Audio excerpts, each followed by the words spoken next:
So, as the activation of signaling pathway is the initiation step, is the one of the most important steps for the what we say the initiation of the signaling cascade. Equally important, or even sometimes more important, is the deactivation of the process also. I mean, you can think of something which is occurring, or signaling event which is occurring in our body, and it occurs infinitely. I mean, it never ends. You can really imagine how problematic or sometimes even lethal it can be. So, the nature, the biological system have to devise ways that the signaling event is activated only till it is required. Once the purpose for which it's activated, it has been achieved, it has to be deactivated. Then the signaling event, one way or the other way, will be deactivated. So, I mean, in most of the cases, there are certainly certain cases which are in metabolism or in other things, in other events where we need permanent activation. We will see it. This is rare, but certainly there are certain cases in which we need permanent activation of a signaling event. But once, in most of the events, once the purpose is achieved, it has to be deactivated, and that's why they are known as temporary signaling events.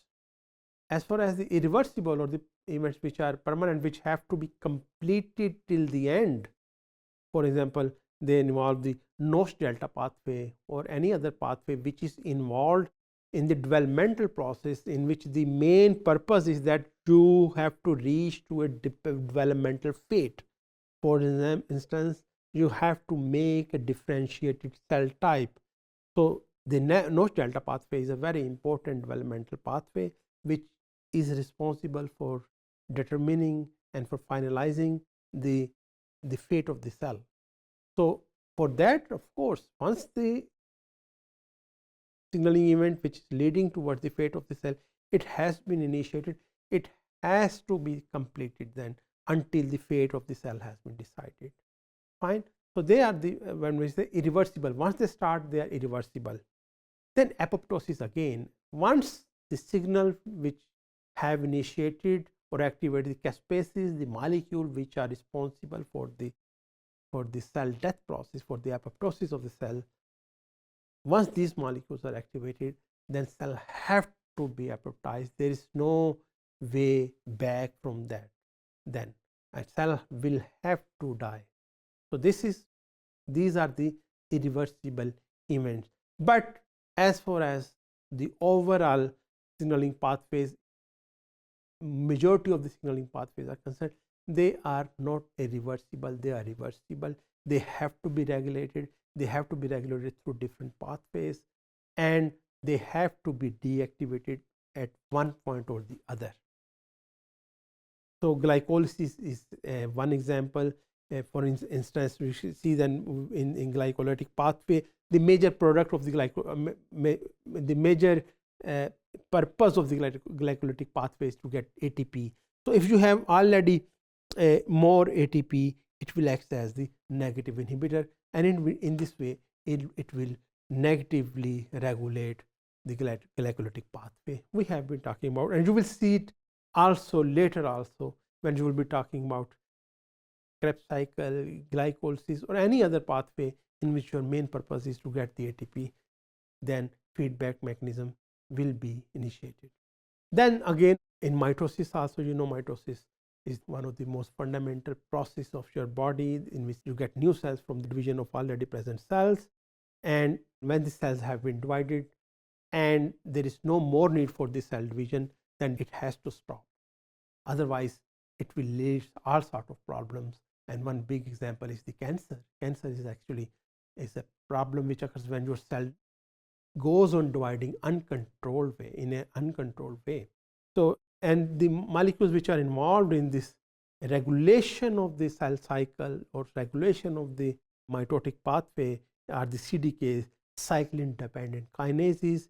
These proteins are activated throughout the cell cycle, leads to the division of the cells. But once the division of the cell has been completed, these molecules have to be deactivated.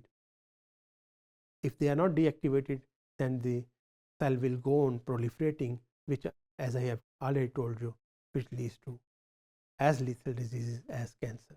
Then another example of the importance of, which really shows you how important is the deactivation of the cellular signaling pathway, is the sensory signaling.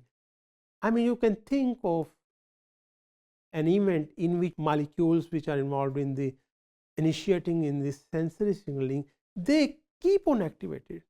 I mean, you are all the time alert and you are all the time reacting to that signal. That will definitely be lethal. That not only it will be inconvenient, it can also lead to all sort of harmful effects or harmful consequences. For desensitization is also very, very important aspect of the sensory nerve signaling. It's not only all the time the sensation have to be active, it has to also be the desensitization is also equally important. And GPCRs can also be can be given the example, because GPCRs, more than 60 to 70% of the sensory signaling events involve GPCRs, involve the activation of the GPCRs.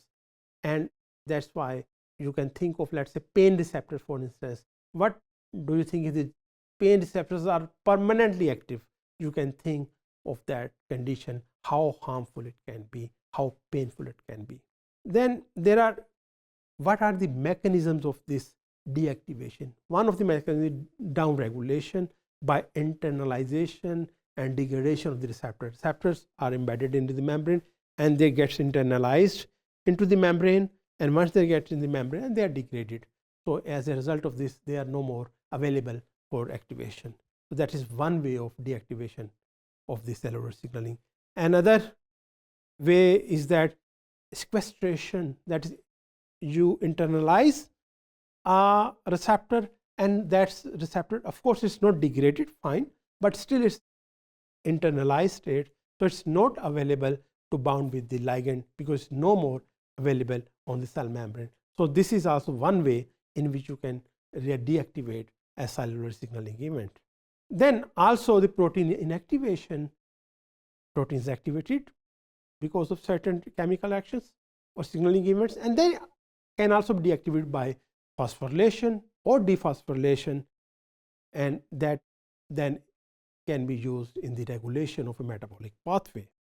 So finally, if we summarize this, then first of all, it ensures the energy production is very efficiently, energy produced efficiently, energy is consumed efficiently, both production, whether production or consumption, it has to be balanced. Cell division processes, as I mentioned, are controlled, otherwise you can have cancer. Many sensory responses, because no organism can really afford a permanent activation of this sensory activity. Then it also allows the pathway to reset and then start again, and it also enables your body to adapt to the external environment, so that if there is a sudden change in the environment, the body can adapt to that also, because of this after the resetting itself, it can really then perform, or it can respond according to the new situation.